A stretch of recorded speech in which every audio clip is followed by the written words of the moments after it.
দ্ৰুত ৰংজালী বৈশাখ হৈছিল সেই ৰংজালী বৈশাখ উপভোগ কৰি ঘৰলৈ গৈ আছিল বৰ ছোৱালী কিন্তু সেই যে ধন আলী তালুকদাৰ বাহাৰ আলী আৰু ৰহমান আলী তেওঁলোকে সেই দুজনী কণমানি ছোৱালীক বলপূৰ্বক ধৰ্ষণ কৰিলে।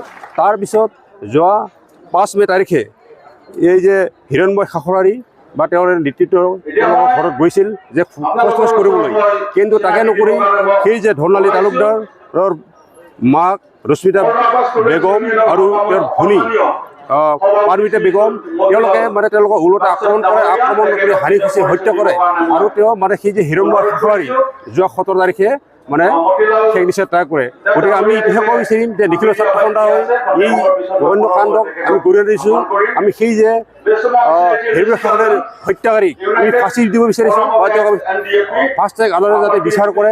এইটো কাৰণে অসমৰ মাননীয় মুখ্যমন্ত্ৰী সন্দিপৰ যে আছে যে মই DGP আহ্বান জনাব বিচাৰিছোঁ যে তেওঁ কঠোৰ শাস্তি পাব লাগে আৰু যে আমাৰ ডিকেটম মৃত্যু যে হিৰণময় খাখৰাৰী তেওঁক 20 লাখ অৰ্থসাহাৰ্য ঘোষণা কৰিব লাগে। তাৰ লগে লগে যে নিজ এটা সেই নাবালিকা ছোৱালী যে দুজন ধৰ্ষিত হৈছে তেওঁলোকৰ চৰকাৰে 5 লাখ ক্ষতিপূৰণ ঘোষণা কৰিব লাগে।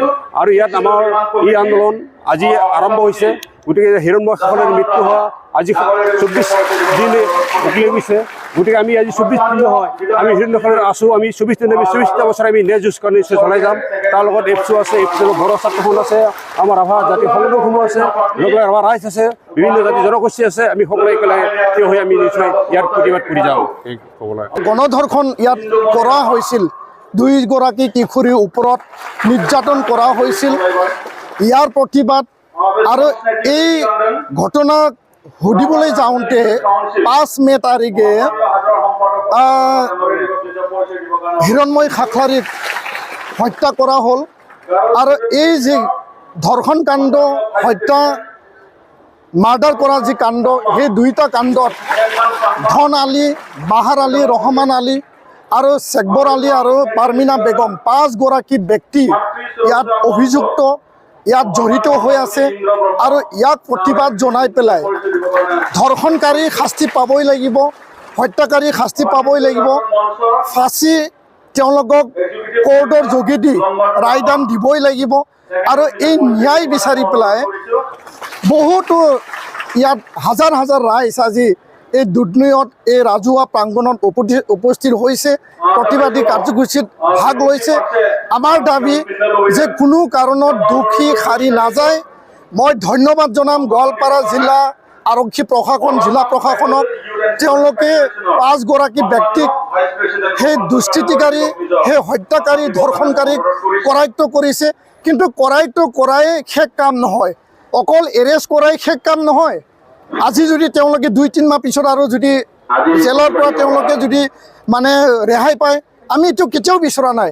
আৰু ইয়াৰ কাৰণে আমি দাবী জনাইছোঁ ধৰ্ষণকাৰী শাস্তি পাবই লাগিব, কঠোৰৰ পৰা কঠোৰ শাস্তি, হত্যাকাৰী ফাঁচি হ'বই লাগিব। আৰু হত্যাকাৰী আৰু ধৰ্ষণকাৰী একেই মানুহে, সেই 5 গৰাকী ব্যক্তিয়ে।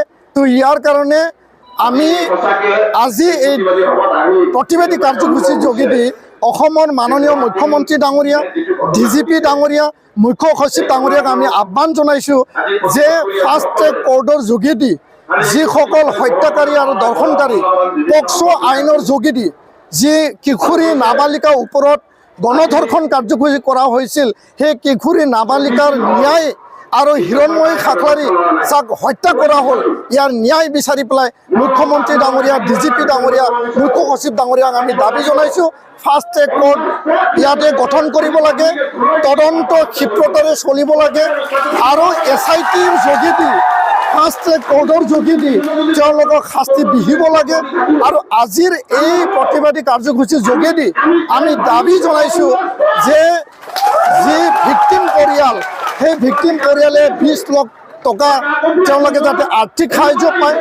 2 গৰাকী কিশোৰী পৰিয়ালক 5 লাখকৈ আৰ্থিক সাহায্য প্ৰদান কৰে। আৰু যেতিয়ালৈকে ন্যায় নাপায়, নিখিল বড়ো ছাত্ৰ সন্থা আন জাতীয় দল সংগঠনে আমি তীব্ৰ গণতান্ত্ৰিক অবিৰত আন্দোলন আমি চলাই যাম। আৰু আমি অবিৰত ইয়াত হাংগাৰ ষ্ট্ৰাইক অনশন বহিবলৈ আমি বাধ্য হ'ম। আন্দোলন গণতান্ত্ৰিক শান্তিপূৰ্ণভাৱে চলি থাকিব। আৰু ন্যায় প্ৰদান কৰিব লাগিব। অসম চৰকাৰৰ কোনো এজন মন্ত্ৰী আজিলৈকে সেই ভিক্টিম পৰিয়াল তেওঁলোকৰ ঘৰত অহা নাই, খা খবৰ লোৱা নাই। অসম চৰকাৰ আজিলৈকে এটাও এই যি ধৰ্ষণ কাণ্ড, এই হত্যাকাণ্ডৰ ওপৰত মাত মাতা নাই। আমি দুখ পাইছোঁ, আমি দুখ প্ৰকাশ কৰিছোঁ। চৰকাৰখনে যদি দায়বদ্ধতা আছে, খিলঞ্জীয়াৰ ওপৰত যদি দায়বদ্ধতা আছে, চৰকাৰে নিশ্চয় ইয়াৰ ওপৰত নিজৰ যিখিনি ষ্টেটমেণ্ট, চৰকাৰৰ যিখিনি পদক্ষেপ তেওঁলোকে মাত মাতিব লাগিছিল, ক'ব লাগিছিল। আৰু আজি আমি দুখেৰে ক্ষোভেৰে চৰকাৰক আমি আহ্বান জনাইছোঁ, আপোনালোকে পদক্ষেপ লওক, ফাষ্ট ট্ৰেক কোৰ্টত আৰু SITৰ গঠনৰ যোগেদি দোষীক শাস্তি দিয়া কাম আপোনালোকে দাঙি ধৰক। তেতিয়াহে আমাৰ চৰকাৰ, খিলঞ্জীয়াৰ চৰকাৰ, অসমৰ চৰকাৰ বুলি আমি বিশ্বাস কৰিবলৈ আমি বাধ্য হ'ম। নহ'লে অন্যথা আমাৰ অবিৰত গণতান্ত্ৰিক আন্দোলন আমি অব্যাহত ৰাখিম। ধন্যবাদ। প্ৰথমে আপোনালোক চেনেলৰসমূহ বিষয়ববীয়া আৰু যে অলপতে আমাৰ ভালাপাৰা গাঁৱৰ হিৰণময় খাখলাৰী নামৰ এজন যুৱকক, সুদাম যুৱকক, দুজনী সৰু ছোৱালীক নাবালিকাক ধৰ্ষণ কৰিছিলে আমাৰ ধন তালুকদাৰ আলী নামৰ, লগতে তেখেতৰ সংগীসকলে। আৰু তাৰপিছত সেইটোকে গুণিলা লৈ তেখেতসকলে হিৰণময় খাখলাৰীক হত্যা কৰিলে, ভাঙি গুচি বেআইনীভাৱে হত্যা কৰিলে।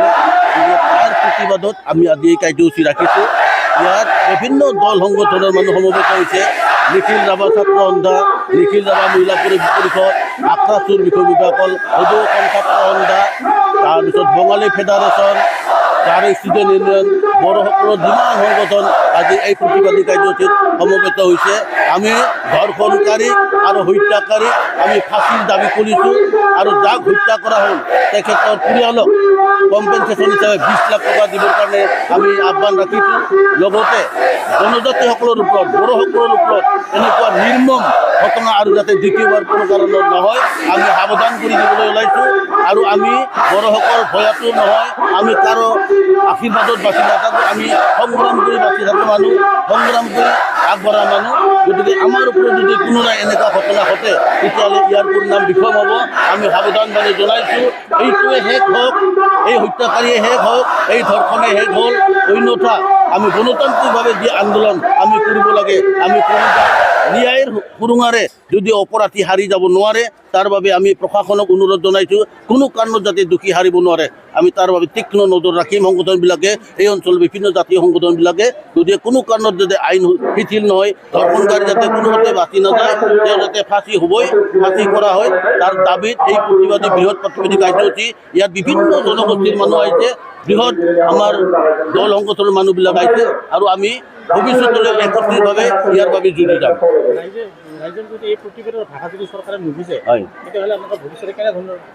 ৰাইজৰ এই প্ৰতিবাদী কণ্ঠ যদি চৰকাৰ নুবুজে, চৰকাৰে ইয়াৰ প্ৰতিফল পাব, ইয়াৰ ফল পাব। আমি ইয়াৰ সঠিক উত্তৰ দিম। হয়, আমি আজি অসমৰ মুখ্যমন্ত্ৰী আৰু চিফ ছেক্ৰেটাৰীক আমি মেমৰেণ্ডাম দিয়া হ'ব। আমাৰ নিখিল বড়ো ছাত্ৰ সন্থাৰ উদ্যোগত আজি প্ৰতিবাদী কাৰ্যসূচী আয়োজন কৰা হৈছে। আমি মুখ্যমন্ত্ৰী, অসমৰ চিফ ছেক্ৰেটাৰী আমি আজি চাৰ্কেল অফিচাৰৰ জৰিয়তে মেমৰেণ্ডাম পঠাম।